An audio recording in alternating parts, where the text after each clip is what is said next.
नमस्कार. श्री राजेंद्र खेर लिखित गीतांबरी ही गीता तत्वज्ञानावरील कादंबरी आपण वाचत आहोत. आज आपण सुदर्शन 10वे या प्रकरणाला सुरुवात करतो आहोत. विश्वाच्या निर्मितीचे श्रेय श्रीकृष्ण स्वतःकडे घेत होता हे पाहून अर्जुनाचं मन उलटसुलट विचारांनी ढवळून निघालं होतं. श्रीकृष्ण श्रेष्ठ पुरुष होता याबद्दल त्याच्या मनात आता संदेह उरला नव्हता, पण तो स्वतःला विश्वाचा नियंता संबोधत असल्यामुळे अर्जुनाच्या मनात संदेह निर्माण झाला होता. ती गोष्ट त्याला संभवनीय वाटत नव्हती, परंतु श्रीकृष्णाला त्याविषयी विचारण्याचं साहस काही त्याला होत नव्हतं. म्हणून मनातून त्याला तात्पुरतं श्रेय देऊनच तो श्रीकृष्णाला पुढचा प्रश्न विचारत होता. कृष्णा, सर्व लोकांची निर्मिती तू केली म्हणतोस, मग लोकांची कर्तव्यकर्मही? हो, त्याची विभागणीसुद्धा मी केली आहे. कशा पद्धतीनं? गुणकर्म विभागानुसार मी चातुर्वर्ण्यांची रचना केलेली आहे. पण त्यासाठी कोणते निकष लावलेस? अर्जुना, सत्व, रज आणि तम हे 3 गुण माणसांमध्ये प्रामुख्याने असतात. तर शम, दम, शौर्य, तेज, कृषी, गोरक्षण आणि परिचर्या ही त्याची विविध कर्म आहेत. या गुणकर्मानुसार त्याचे विभाग पाडले आहेत. म्हणजे थोडक्यात बुद्धिशक्ती, शस्त्रशक्ती, वित्तशक्ती आणि श्रमशक्ती अर्थात सेवाशक्ती याप्रमाणे मी विभागणी केली. सेवाशक्ती म्हणजे सेवा देणारा समुदाय. त्यामध्ये उद्योग व्यवसायाच्या माध्यमातून जे समाजाला सेवा देतात त्यांचा समावेश होतो. अशी विभागणी केलेले 4 वर्ण तू समाजात बघतोच आहेस की? हो, लहानपणापासून बघतोय, पण अलीकडे या व्यवस्थेला तडा जायला लागला आहे. हेच बघ ना, द्रोणाचार्य ब्राह्मण असूनही ब्राह्मण राहिलेले नाहीत. खरं आहे तुझं. अरे, ब्राह्मण हा संस्कृतीचा कणा आहे, पण गेल्या काही वर्षात ब्राह्मणांचं अधपतन झालंय. अधपतीत ब्राह्मणाला राजाश्रय देणाऱ्या राजसत्तेचंही अधपतन होतच असतं. याचं उत्तम उदाहरण म्हणजे हे कौरव कुल आहे. या युद्धात त्यांचं पतन होणार आहे. पुन्हा युद्धाचा विषय निघाला होता. त्या विषयापासून अर्जुनाला दूर जायचं होतं. त्यामुळे युद्धाच्या विषयामध्ये श्रीकृष्ण आणखीन गुंतून पडू नये यासाठी त्यानं घाईघाईनं मगाच्याच विषयाचा धागा पकडला. त्यानं विचारलं, 4 वर्ण निर्माण करण्याचं कर्म तू केलंस, मग त्या कर्माचा बंध तुला व्हायला पाहिजे, बरोबर ना? अर्जुनाच्या बुद्धिमत्तेचं श्रीकृष्णाला कौतुक वाटलं, कारण कर्म केलं म्हणजे बंधन आलंच. त्यानंच अर्जुनाला काही वेळापूर्वी तसं सांगितलं होतं. म्हणून अर्जुनाचा प्रश्न ऐकून तो म्हणाला, मला शब्दात पकडण्याचा तुझा प्रयत्न स्तुत्य आहे, पण तुला उत्तर हे दिलंच पाहिजे. ऐक, चातुर्वर्ण्य निर्माण करण्याचं कर्म मी केलं. मी त्याचा कर्ताही आहे आणि अकर्ताही आहे. ते कसं शक्य आहे? मंद स्मित करत श्रीकृष्ण म्हणाला, तो फार गहन विषय आहे अर्जुना. अरे, माझा जन्मच मुळात मायावी आहे. त्यामुळे मी कर्मबंधनात कधी सापडत नाही. कर्माची बाधा मला होत नाही. माझं हे रूप ज्यानं तत्वतः ओळखलं आहे आणि ते ओळखून ज्यानं आचरण केलेलं आहे तो कर्मबंधनातून मुक्त होतो. प्रत्येक मुमुक्षू म्हणजे मोक्षार्थी लोकांनी माझं हे रूप ओळखलेलं आहे आणि त्याप्रमाणे कर्म केलेलं आहे. म्हणजे केवळ तुझं रूप ओळखून मोक्ष मिळत नाही, तर कदापि नाही. मी कर्माचा कर्ता नाही आणि मला कर्मफलाची इच्छा नाही असं ओळखून मुमुक्षूंनी कर्म करायचं असतं. मला ओळखायचं याचा अर्थ माझं अनुकरण करायचं. तूही तेच कर. श्रीकृष्ण बोलत असताना 2 बुलबुल पक्षी रथाच्या कोपुरावर येऊन बसले. तिथून उडून पुन्हा रथाच्या अग्रभागी येऊन बसले. त्यांच्या चोचीत छोट्या काड्या होत्या. आपापसात ते पक्षीयुगुल किणकिणत बोलत होतं. त्यांचा कर्णमधुर आवाज ऐकून श्रीकृष्णानं मान वळवून त्यांच्याकडे बघितलं. किती गोड बोलतात हे पक्षी, नाही का? घरटं बनवण्याचं त्यांचं कर्म चाललेलं दिसतंय. त्या पक्ष्यांना उद्देशून श्रीकृष्ण म्हणाला, या रथावर घरटं करू नका. हा रथ लवकरच इथून हलणार आहे. हे बोलून श्रीकृष्ण स्वतःशीच हसला. अर्जुनाकडे त्याने वळून बघितलं. अर्जुनाची मुद्रा त्याला म्लान झालेली दिसली. का रे, आता कसली चिंता लागून राहिली आहे? हे बुलबुल पक्षी बघ, त्यांच्या बोलण्याचा आनंद घे. अरे, जीवनात कर्म करता करताच असा आनंद टिपायचा असतो. आनंद कुठला टिपतोय? माझ्या डोक्यात विचारांचं वादळ माजून राहिलंय आणि तुझ्या बोलण्यामुळे गुंता वाढत चाललाय. श्रीकृष्ण सावरून बसला. तेवढ्यात ते बुलबुल किणकिणत भुरकन उडून गेले. श्रीकृष्ण तेव्हा विचारत होता, कसला गुंता अर्जुना? अरे, या पक्ष्यांनी घरटं बनवण्याचं कर्म केलं तर ते काय मोक्षाला पात्र ठरतात? ही सोपी गोष्ट झाली, कोणतंही कर्म करावं आणि मोक्ष मिळवावा. उसनं हास्य मुखावर आणून तो पुढे म्हणाला, उलट अशी दैनंदिन किरकोळ कर्म न करता परमेश्वराचं चिंतन केलं तर मोक्ष लवकर नाही का मिळणार? प्रत्येक वेळी श्रीकृष्ण अर्जुनाला युद्धाच्या कर्मापाशी आणून सोडत होता आणि ते कर्म न करण्यासाठी अर्जुन पळवाट शोधत होता. आत्ताचा त्याचा युक्तिवादही योग्य होता. त्याला समर्पक उत्तर द्यायला हवं होतं. अर्जुना, श्रीकृष्ण शांतपणानं बोलायला लागला. कर्मातही 3 प्रकार आहेत, कर्म, अकर्म आणि विकर्म. अर्जुन प्रश्नार्थक मुद्रेनं बघायला लागला. तेव्हा श्रीकृष्ण म्हणाला, फलाच्या आशेनं एखादा संकल्प करून कार्य केलं जातं त्याला कर्म म्हणतात. सर्वसाधारण मनुष्य तेच कर्म करत असतो, त्यात त्याज्य काहीच नाही. चांगले संकल्प करावेत आणि फळाच्या आशेनं कर्म करावेत. दुसरा प्रकार विकर्म, म्हणजे विपरीत कर्म ना. हो, माणसानं अशी विपरीत कर्म करता कामा नये. कित्येकदा मोहानं अथवा अज्ञानानं माणसाच्या हातून तामसी कृत्य होतात, ती सारी विकर्म. एवढंच नाही तर काही वेळा कर्मशून्यता आली तरी ते विकर्मच. मला नाही समजलं, एखाद्याच्या मात्यापित्याला कुणी मारहाण करत असेल, अशा वेळी आपल्या जन्मदात्यांना वाचवण्याचं कर्म न करता तो स्वस्थ बसून राहिला तर तेही विकर्मच. आलं ना ध्यानात? हो, विकर्माचा हा एक प्रकार झाला. आता दुसरा एक, मन लावून केलेल्या स्वार्थयुक्त शास्त्रोक्त सत्कर्मालाही विकर्म म्हणजे विशेष कर्म म्हणतात. आता तुला अकर्माबद्दल सांगतो. कोणत्याही प्रकारची फलाशा आणि अभिमान सोडून जे कर्म केलं जातं ते अकर्म. अर्जुनानं लगेच प्रतिप्रश्न केला, फलाशा न धरता केलेलं कोणतंही कर्म अकर्म असतं का? मुळीच नाही. चोराच्या योगक्षेमासाठी फलाशा न धरताही त्याच्या चौर्य कर्मात सहाय्य केलं तर ते कुकर्म होईल, ते अकर्म होणार नाही. म्हणून धर्माला अनुसरून माणसानं सत्कर्म केलंच पाहिजे, पण सत्कर्म म्हणजे अकर्म असंही नाही. अर्जुन पुन्हा साशंक बनला. काहीशा उद्वेगानं तो म्हणाला, कृष्णा, या कर्माच्या भोवऱ्यात मी चांगलाच गुरफटलो रे. एकदा तू म्हणतोस माणसानं सत्कर्म केलं पाहिजे आणि पुन्हा म्हणतोस सत्कर्म हे अकर्म होऊ शकत नाही. म्हणजे नेमकं तुला काय म्हणायचं आहे? श्रीकृष्ण मनापासून हसला. मग म्हणाला, तुझा घोटाळा होईल हे मी जाणूनच होतो, म्हणूनच तुला एक दृष्टांतच देतो. एखाद्या धनिकानं फलाशा धरून सहस्रो गरीब माणसांना जेवायला घातलं तर ते सत्कर्म होईल, पण ते अकर्म होणार नाही. कर्माभिमान सोडून, कर्मफलाची आसक्ती सोडून मनोभावे कर्म केलं तर ते अकर्म. या अवस्थेला नैष्कर्म्य अवस्था म्हणतात. पाण्यात माणसाचं प्रतिबिंब पडतं, पण ते पाण्यात बुडत नाही. खरं अकर्म पाण्यातल्या प्रतिबिंबाप्रमाणे असतं. अशी कर्म सहजगत्या केली जातात, पण त्या कर्माचा परिणाम कर्त्याच्या अंतःकरणात बुडत नाही. म्हणजे कर्म करून ते अकर्ते ठरतात. अर्जुनानं आपली मान झटकली. आपल्या उत्तरीयाच्या टोकानं त्यानं हलकेच आपल्या भालप्रदेशावरचे धर्मबिंदू टिपले. मग तो म्हणाला, कृष्णा, हे सारं अवघड आहे रे. धर्माला अनुसरूनच कृत्य करायचं, फलाशाही धरायची नाही, कर्म करून अकर्ता बनायचं. मला तर वाटतं असं तोलून मापून वागण्यापेक्षा कोणतंही कर्म न करता गप्प बसलेलं बरं. तेही धर्माला धरून होणार नाही अर्जुना, कारण माणसाचा जन्म हेच मुळी कर्म आहे. पूर्वकर्मानुसारच माणसाचा जन्म होत असतो. माणसानं नवीन जन्म घेतला तरी पूर्वजन्मी त्यानं केलेलं कर्म त्याची पाठ सोडत नाही. तरीही तू कर्म सोडून द्यायचा विचार करतोस. एक सुस्कारा सोडून अर्जुन म्हणाला, म्हणजे माणसानं जन्मभर कर्म करीतच राहायला हवं?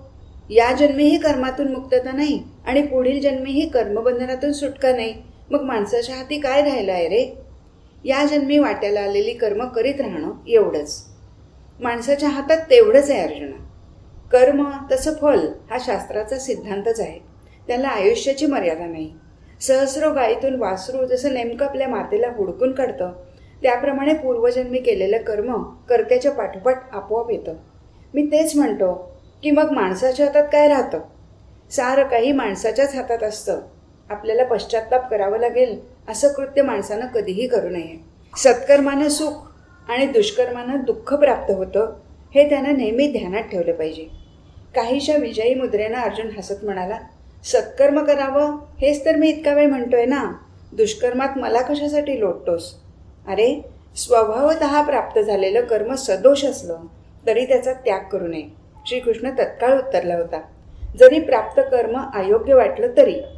कारण अग्नी जसा धुरानं वेढलेला असतो तसं प्रत्येक कर्म कशानं तरी ग्रासलेलं असतंच. कर्मसन्यास घेणं म्हणजे अप्रत्यक्षपणे काम न करण्याचं कर्मच करणं. परंतु फलाशा सोडून अहंकार रहित होऊन केलेलं कर्म म्हणजे खरा कर्मसन्यास. खाटिकानं केलेलं हत्याकर्म हे जरी अहिंसेच्या दृष्टीनं सदोष असलं तरी ते त्याचं स्वाभाविक कर्म असल्यामुळे त्याला त्या हिंसा कर्मापासून पाप लागत नाही. पारध्याला पशुपक्ष्याची शिकार केल्यामुळे पाप लागत नाही. जाळणं हा अग्नीचा गुणधर्म, त्यामुळे अग्नीला पाप थोडंच लागतं. युद्ध करणं हा क्षत्रियांचा धर्म असतो, ते त्याचं स्वाभाविक कर्म असतं. प्राप्त परिस्थितीत अर्जुनानं हे त्याचं स्वाभाविक कर्म आचरावं असं श्रीकृष्णाला सुचवायचं होतं. हे दाखले देऊन श्रीकृष्ण पुढे सांगायला लागला, कर्तव्य कर्म केल्यानं माणसाला पाप लागत नाही याचा संदर्भ तुला सांगतो. बृहस्पती एकदा इंद्राला म्हणाले होते, देवेंद्रा, शत्रूला मारण्याची इच्छा करणाऱ्या पुरुषानं योग्य संधी आली असता प्रहार केला पाहिजे. गेलेली वेळ फिरून येत नसते. योग्य काळाची वाट पाहण्यात आलेली संधी गमावली तर ती पुन्हा प्राप्त होणं दुरापस्त असतं. त्यामुळे इच्छित कार्यही साधत नाही. म्हणून कर्तव्य कर्म हे करावंच लागतं. तुझं हे कर्तव्य कर्म तुला केलंच पाहिजे. गोष्ट पुन्हा मूळ पदावर आली होती. आपण कितीही शंका उपस्थित केल्या तरी कृष्ण त्यातून मार्ग काढतो आणि मनाला पटेल असंच सांगतो. हे अर्जुनाला आता कळून चुकलं होतं. अर्जुनही काही सामान्य माणूस नव्हता. म्हणूनच तो श्रीकृष्णाला सतत प्रतिप्रश्न करत होता. कृष्णासारख्या ज्ञानी माणसाला प्रतिप्रश्नात अडकवण्यासाठी केवढी बुद्धिमत्ता आवश्यक होती. अर्जुनाच्या ठाई तशी बुद्धिमत्ता निश्चितच होती. म्हणूनच त्यानं पुढचा प्रश्न उपस्थित केला, कृष्णा, काहीही कर्म न करता कोणीही एक क्षणभर देखील राहू शकत नाही हे समजलं. पण ते कर्म सिद्धीला जाण्यासाठी कोणत्या गोष्टीची आवश्यकता असते? त्यासाठी पंडित व्हावं लागतं. प्रथम निश्चय केल्यावरच जो कार्य हाती घेतो, कार्य मध्ये सोडून जो स्वस्थ बसत नाही, जो आपला वेळ मुळीच वाया घालवत नाही आणि ज्याचं मन स्वाधीन आहे, त्याला पंडित म्हणतात. अर्जुना, तुला पंडित म्हणावं का? काहीसा खजील होऊन अर्जुन गप्प बसला. तू पंडित आहेस, पण आत्मविस्मृत पंडित आहेस. प्रथम तू या युद्धकार्याचा निश्चय केलास, पण वेळ आली तेव्हा तू या निश्चयापासून ढळलास. प्राप्त झालेली घडी तू वाया घालवतो आहेस आणि आता तर तुझं मनही तुझ्या स्वाधीन राहिलेलं नाही. मग तुला पंडित कसं म्हणावं? अरे, जो आलेल्या संधीचा लाभ उठवत नाही तो पंडित कसला? हे ऐकताना अर्जुनाची मान खालीच गेलेली होती. कृष्णाचं बोलणं त्याला मुळीच अवास्तव वाटत नव्हतं. लोखंड तावलेलं आहे, घाव घालण्याची आता हीच योग्य संधी आहे असं पाहून श्रीकृष्ण तेव्हाच म्हणाला, अर्जुना, ज्यामुळे तुला लज्जास्पद वाटेल असं का कर्म करायला मी तुला सांगतो आहे? दुसरा अन्यायानं आपल्यावर घाव घालतो आहे आणि आपण त्याच्यासमोर आपली मान वाकवतो आहोत. असं वर्तन तुझ्यासारख्या क्षत्रियाला मुळीच शोभणारं नाही. त्या शत्रूवर तू प्रत्याघात करायलाच हवास. पुन्हा मान वर करून अर्जुनानं प्रतिप्रश्न केला, कृष्णा, माझं स्वाभाविक कर्म जरी मी केलं तरी मला मोक्षप्राप्ती कशी काय होणार? आत्ताच्या परिस्थितीत मी मोक्षाची आशा धरून बसलो आहे. कृष्णा, मला मोक्षाचीच आस लागून राहिली आहे. माझ्या मनाची अवस्था जाणून घे, तूच ती जाणू शकतोस. मोक्षाची आस लागली असताना मी माझं कर्तव्य कर्म कसा काय करू शकणार? त्या कर्मात मला मुळीच रस उरलेला नाही. तेव्हा माझं भलं होईल असं काही सांग. मला या संहारक कृत्यात अडकवू नकोस. उलट मला ज्ञानमार्गावरून जाण्यासाठी तू सहाय्य कर. श्रीकृष्ण थोडा गंभीर झाला. त्यानं अर्जुनाकडे निरखून बघितलं. त्या श्रेष्ठ पांडवाच्या मुद्रेवरचा त्रागा त्याला प्रतीत होत होता. व्याकुळता स्पष्ट दिसत होती. त्याची भव्य शरीरयष्टी, पिळदार रेखीव बाहू, श्यामल वर्ण, काळेभोर तेजस्वी कमल नेत्र अशा त्याच्या लोभसवाण्या व्यक्तिमत्वावर तो त्यागाचा कलंक शोभून दिसत नव्हता. श्रीकृष्ण मनाशी म्हणाला, काय तुझी अवस्था करून घेतलीस रे अर्जुना? मनात हा विचार चालू असतानाच मानेवर रुळत असलेल्या अर्जुनाच्या केशसंभारानं श्रीकृष्णाचं लक्ष वेधून घेतलं. त्याचा मुक्त केशसंभार त्याला एखाद्या तपस्वी मुनीप्रमाणे भासला. तो विचार मनातून झटकून टाकत कृष्णानं त्याला एकदम विचारलं, तुझं शिरस्त्राण कुठे आहे? हे काय इथे ठेवलं आहे? मागच्या बाजूला ठेवलेल्या त्या शिरस्त्राणाकडे अर्जुनानं निर्देश केला. त्या शिरस्त्राणाकडे बघत श्रीकृष्ण म्हणाला, हे दिव्य शिरोभूषण तुला देवेंद्रानं दिलं आहे ना? हो.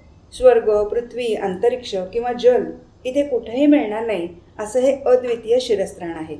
देवेंद्रानं मोठ्या प्रेमानं मला ते मागे दिलं होतं आणि आता ते रथात पडून आहे. पार्था, हे शिरस्त्राण तुझ्या मस्तकावरच शोभून दिसतं. त्याला असं बाजूला ठेवून देऊ नकोस. लगेच मस्तकावर धारण कर. जणू श्रीकृष्णाची ती आज्ञाच होती. अर्जुनानं सैनिकाच्या शिस्तीप्रमाणे ते रत्नजडित शिरस्त्राण आपल्या मस्तकावर तत्परतेनं चढवलं. त्याबरोबर त्याचं क्षात्रतेज पुन्हा खुलून उठलं. श्रीकृष्णानं मोठ्या समाधानानं त्याच्याकडे बघितलं. पार्था, तुला मोक्षाची चिंता लागून राहिली. शांतपणानं तो बोलायला लागला. अरे, जन्मल्याबरोबर ताम्रवर्ण सूर्यबिंबावर फळ समजून झेप घेण्याचं सामर्थ्य फक्त एखाद्या हनुमंताजवळच असतं. म्हणजे सामान्य माणसानं मोक्षाची इच्छाच धरायची नाही का? एकदम टोकाचं कशाला बोलतोस? प्रयत्न केलास तर पांगळा देखील पहाड ओलांडून जाऊ शकतो. उत्तुंग आम्रवृक्षाच्या शेंडावर असलेल्या फळावर एकदम झेप घालणं वानराला किंवा पक्षाला शक्य असतं. पण माणसाला जर त्या वृक्षाच्या शेंड्यावरचं फळ हस्तगत करायचं असेल तर फांद्यांच्या आधारानं त्या वृक्षावर चढण्याचे प्रयास त्याला करावेच लागणार. नैष्कर्म्य अवस्था प्राप्त झालेला ज्ञानी सहजगत्या मोक्ष मिळवू शकतो. पण सामान्य माणसाला मोक्ष हवा असला तरी त्याला कर्ममार्गावरूनच जावं लागेल. निष्काम कर्ममार्ग आचरून कोणालाही ज्ञानमार्गाकडे वाटचाल करता येईल. तुला मोक्ष हवा आहे ना, मग त्यासाठी तुला कर्ममार्गावरूनच जावं लागेल. कर्मयोग, भक्तियोग किंवा ज्ञानयोग हे तिन्ही मार्ग साधकाला मोक्षाकडेच नेतात. म्हणून मोक्ष कसा मिळेल याची चिंता तू मुळीच करू नकोस. श्रीकृष्णाच्या या बोलण्यानं अर्जुनाला थोडं समाधान वाटलं. त्याच्या अंतःकरणात आता उषःकालची प्रभा फाकली होती. सूर्योदयापूर्वी पक्षीगणाला जसा आकाशमार्ग दिसू लागतो त्याप्रमाणे अर्जुनाला आता कर्ममार्ग दिसू लागला होता. पूर्व क्षितिजावर तांबडं फाकलं म्हणजे रात्रीच्या अंधारात आपल्या पंखात चोची घालून बसलेले पक्षी प्रमोदित होऊन पूर्व दिशेकडे झेप घेतात, त्याप्रमाणे अर्जुनानं आता कर्ममार्गाच्या प्रकाशाकडे झेप घेतली होती. म्हणून तो म्हणाला, कृष्णा, मला आता कर्ममंदिराचा कळस दिसायला लागला आहे, पण त्या कळसावरची झळाळी अद्याप डोळ्यात नीटशी भरत नाही. त्याच्या बोलण्यावर दोघेही मनसोक्त हसले. श्रीकृष्ण पुन्हा गंभीर होऊन म्हणाला, अरे, भाजलेले बीज कधी रुजत नाही. त्याप्रमाणे ज्यांनी आपले कर्म हेतू जळून टाकले आहेत, म्हणजे जो पूर्णपणानं निर्हेतुक निरीच्छ बनला आहे, त्यानं केलेली कर्म ही अकर्म असतात. अशा पुरुषालाच कर्मयोगी म्हणावं. असा माणूस कर्म करून अकर्ता असतो, कारण आत्मा निष्क्रिय आहे आणि आपली कर्म ही शरीरेंद्रियाची आहेत ही गोष्ट त्याला पक्की ज्ञात झालेली असते. कर्मसन्यास घेऊन इंद्रिय कर्म करायचं म्हणजे बेशुद्धीच. काहीतरीच काय बोलतोस? काहीसं कातावून श्रीकृष्ण पुढे म्हणाला, अरे, हा कर्मसन्यास कसा होईल? उलट हे संन्यास कर्म होईल. संन्यास कर्म ते कसं काय? सांगतो. माणसानं जे कर्म करायचं ते आशारहित असलं पाहिजे. त्यासाठी त्यानं आपल्या शरीरेंद्रियाचं नियमन केलं पाहिजे. त्यानं परिग्रह वृत्ती आचरली पाहिजे. मग त्याचं शरीर पोषण कसं काय होणार? कारण शरीर धारणेशिवाय त्याच्या हातून कर्म थोडंच होईल. क्षणभर श्रीकृष्ण त्याच्याकडे बघत राहिला. मला माझं बोलणं पुरं करू दे, असंच जणू त्याला म्हणायचं होतं. त्याच्या मुद्रेवरचे भाव ओळखून अर्जुन शांत बसला. श्रीकृष्ण सांगू लागला, शरीर जिवंत ठेवण्यासाठी आवश्यक तेवढंच भिक्षाने मागायचं असतं. यदृच्छेनं मिळेल त्यात संतुष्ट राहायचं असतं. शरीर रक्षणासाठी आवश्यक असलेलं अन्न वस्त्र मिळालं किंवा न मिळालं तरी त्याबद्दल हर्ष विमर्श मानता कामा नये. कुणाविषयी वैरबुद्धी किंवा राग बाळगता कामा नये. ऊन, पाऊस, थंडी यांची त्यानं पर्वा करता कामा नये. सर्व ऋतू त्याला सारखेच वाटले पाहिजेत. असा संन्यासी कर्म करूनही कर्मबंधनात सापडत नाही. शरीर रक्षणार्थ आवश्यक तेवढंच भिक्षाटनादी कर्म तो करत असला तरी त्याच्या योगानं ज्ञानयोगी कर्मबद्ध होत नाही. त्याचप्रमाणे कर्माधिकांना अकर्मादी समजणारा कर्मयोगीसुद्धा कर्म करून अकर्मा राहतो. अर्जुनानं सहजगत्या दूरवरच्या एका डोंगराच्या दिशेने दृष्टी वळवली. त्या अनुषंगाने त्याला डोंगर पहाडाचा कर्मयोग दिसू लागला. एखाद्या पहाडाच्या पाठीवर गुरंढोरं चरत असतात. त्या पहाडातल्या गुहांचा ऋषीमुनी तपश्चर्येसाठी आश्रय घेतात. त्या पहाडातील दगडमाती उपसून लोक आपली घरं उभारतात किंवा असंख्य वृक्ष त्या पहाडाच्या अंगाखांद्यावर बालकाप्रमाणे खेळतात. तो पहाड हे सारे खेळ निष्काम बुद्धीनं पाहत असतो. त्या पहाडाप्रमाणेच कोणत्याही कर्मयोगानं स्थितप्रज्ञता दाखवायला हवी. जन्माला आलेला प्रत्येक माणूस मृत्यूला सदैव भीत असतो, परंतु समोर यमदेव उभा असताना अगदी निर्भयपणानं आणि शांतपणानं एक आवश्यक कर्तव्य म्हणून जो त्याच्या स्वाधीन होतो तो खरा कर्मयोगी समजला जातो. काही काळ थांबून श्रीकृष्ण म्हणाला, कर्मयोगी जे कर्म करतात त्यामध्ये फलाची अपेक्षा नसते हे मी तुला सांगितलंच. पण फलाचा संकल्पही नसतो. ती कला ज्याला अवगत होते तोच खरा पंडित. असा पंडित आपली सारी कर्म ब्रह्मार्पण करत असतो. ब्रह्मार्पण करणं ही काही वाटते तितकी साधी गोष्ट नाही अर्जुना. हा पंडित रोजच्या व्यवहारात सहस्रो कर्म करत असतो, पण ब्रह्मार्पण केल्यामुळे ती कर्म त्याला चिकटत नाहीत आणि त्यामुळे परमेश्वर त्याच्या कर्माचा स्वीकार करतो. नकारार्थी मान हलवून अर्जुन म्हणाला, नाही समजलं कृष्णा. हातावर घसरलेलं आपलं पीतवस्त्र सावरून श्रीकृष्ण सस्मित मुद्रेनं म्हणाला, तुला समजावून सांगतो. तू भोजनासाठी बसला आहेस आणि तुझ्यासमोर वाढलेल्या भोजनावर जर एखाद्याची वासना गेली तर ते अन्न तू ग्रहण करशील का? निश्चितच नाही. मग कर्म करताना त्यात वासना राहिली तर परमेश्वर तरी ती कर्म स्वीकारेल का? नाही. तेच सांगतोय, कर्म करून ती ब्रह्मार्पण झाली नाही तर त्या कर्मांना काय अर्थ? म्हणजे कर्माचा यज्ञच करायला हवा. हो, पण तो कसा? कसा अर्जुना? हे यज्ञ हवनसुद्धा 3 प्रकारांनी करायला हवं. एक स्थूल अग्नी, दुसरा वेदरूपी ब्रह्माग्नी आणि तिसरा संयम अग्नी. कर्मयोगी गृहस्थ असो की संन्यासी मुक्त असो, तो यज्ञाच्या सामग्रीला ब्रह्मरूपानं बघतो. तूप भाताचा हवी, अग्नी, होम, यज्ञकर्ता, यजमान आणि त्या यज्ञाचं फळ अशी द्वैत भावना तो करत नाही, तर या यज्ञ सामग्रीसह हे सारं ब्रह्मच आहे असं तो मानतो. कित्येक कर्मयोगी देवादिकांच्या उद्देशानं यज्ञ करतात, हा एक प्रकार झाला. पण काही कर्मयोगी कान, डोळे यांच्यावर संयम ठेवून यज्ञ करतात, म्हणजेच इंद्रियांचा संयमरूप अग्नीत होम करतात. तर काही जण शब्द, स्पर्शादी विषयांचा यज्ञ करतात, म्हणजे विषयाचा यज्ञ म्हणजे हवन. हवन म्हणजे भोग नव्हे. असा माणूस भोजन करतो किंवा डोळ्यांनी बघतो, पण तिथे त्याचा भोग नसतो तर हवन असतं. कारण यज्ञीय सामग्रीसह सारं काही ब्रह्म आहे असं तो मानत असतो. त्याच्या दृष्टीनं ब्रह्म हाच यज्ञ असतो. करता करिता ब्रह्म, यज्ञ कर्म करणारा ब्रह्म, यज्ञ सामग्री ब्रह्म, यज्ञ अग्नी ब्रह्म, त्या अग्नीत अर्पण करण्यात येणारा हवीरभाग ब्रह्म आणि त्या यज्ञाचं फळ हेही ब्रह्म. म्हणून या युद्धात सुद्धा तुझ्या इंद्रियांना कार्य करू देत, त्यासाठी तुझा जन्म आहे. युद्धात शत्रूला मारण्याचं कार्य तू यज्ञीय वृत्तीनं ब्रह्मार्पण कर, त्या कर्माचा बंध तुला होणार नाही. युद्धाचा विषय बाजूला सारून अर्जुनानं विचारलं, कृष्णा, बंधमुक्त झालेल्या अशा पुरुषानं केलेलं कार्य बंधनमुक्त का असतं? तोही यज्ञ करतो ना, का यज्ञामुळे त्याचं कर्मफल नाश पावतं? अरे, असे संयमशील पुरुष कठोर व्रताचरण करत असतात. द्रवरूप, तपोरूप, योगरूप, स्वाध्यायरूप, तर कुणी ज्ञानरूप यज्ञ करत असतात. ज्ञानरूप यज्ञ करणारी ज्ञानी माणसं ब्रह्माशी एकरूप होऊन जातात. सागर जलात ज्याप्रमाणे लवण एकरूप होऊन जातं त्याप्रमाणे. सागर जलात लवण म्हणजे मीठ आहे किंवा लवणात सागर जल आहे, ही जललवणाची एकरूपता ज्ञानी पुरुष जाणतो. अग्नीची आच लागताच जललवण हा भेद पुन्हा दुग्गोचर होऊ शकतो, हेही तो आपल्या ज्ञानबुद्धीने जाणतो.